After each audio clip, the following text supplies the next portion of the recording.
There is a piece of information sitting in agricultural extension archives from the late 1800s that the modern mold remediation industry would genuinely prefer you never find. It doesn't require a contractor. It doesn't need replacing. It costs about $11. And it works by exploiting something copper has been doing quietly for 4,000 years. Something that modern building codes, for reasons we'll get into, chose to simply ignore. This is not about sprays. This is not about dehumidifiers. This is about a single material decision that changes what your walls do to mold spores for the rest of the time you own the house. Let's start with the problem as most people actually experience it. You clean the bathroom grout. 6 weeks later, the black is back. You buy a mildew spray, follow the directions, leave it for 10 minutes like the bottle says. Works for a month.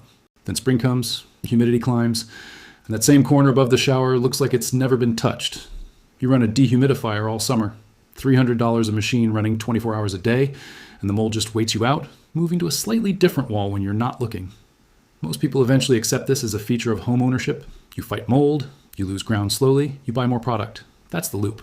What nobody tells you, because nobody's selling product profits from telling you, is that surface cleaning doesn't address the reason mold keeps choosing the same locations in your home.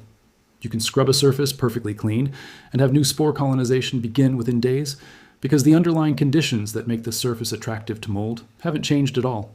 Moisture, organic material in the wall, and the particular way your home breathes, those things remain. The mold knows where to go because the invitation is still open. Now, here's where it gets interesting.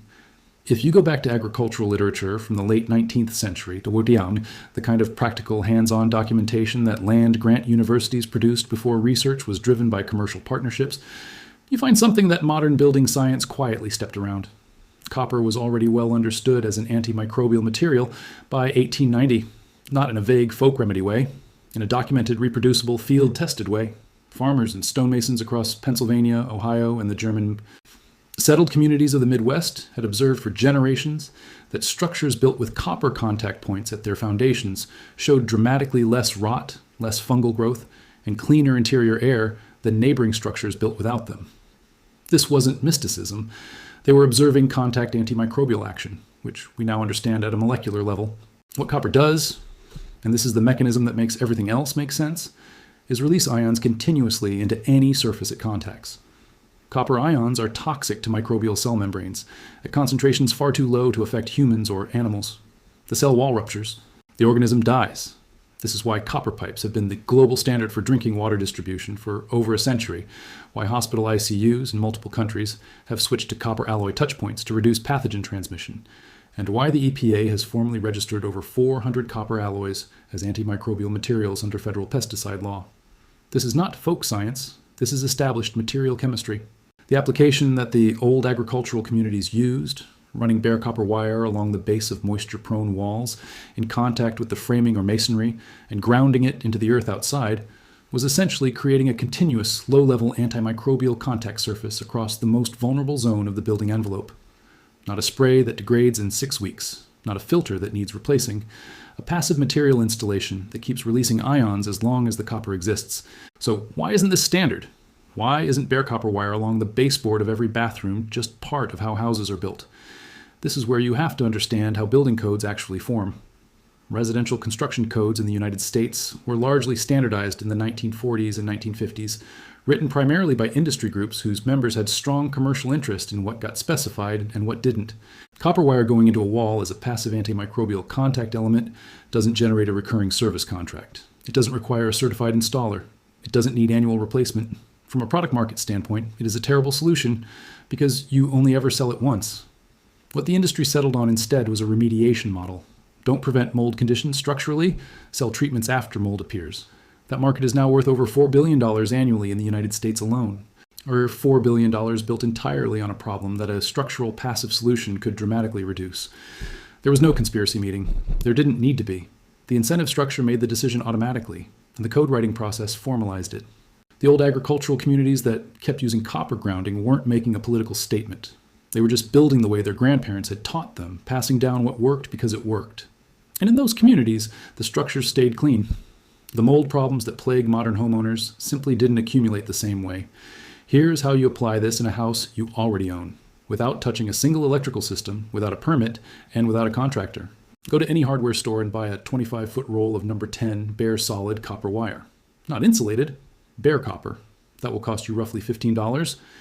Pick up one copper grounding rod, 4 feet long, for about $12, and one brass split bolt connector for $3. Total, you are under $30. Identify the wall in your home where mold returns most reliably. Typically, this is a bathroom wall, a basement corner, or a north-facing exterior wall where condensation accumulates seasonally. Run the bare copper wire along the baseboard of that wall at floor level in contact with the baseboard or the wall surface itself. You can tuck it behind the trim with a small chisel if you want it hidden, or run it along the surface and paint over it. Copper takes paint without losing contact function against the surface behind it.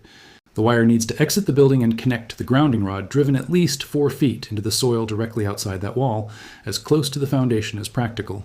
Use the brass split bolt connector to secure the wire to the rod. That connection should be tight and the rod should be driven to full depth.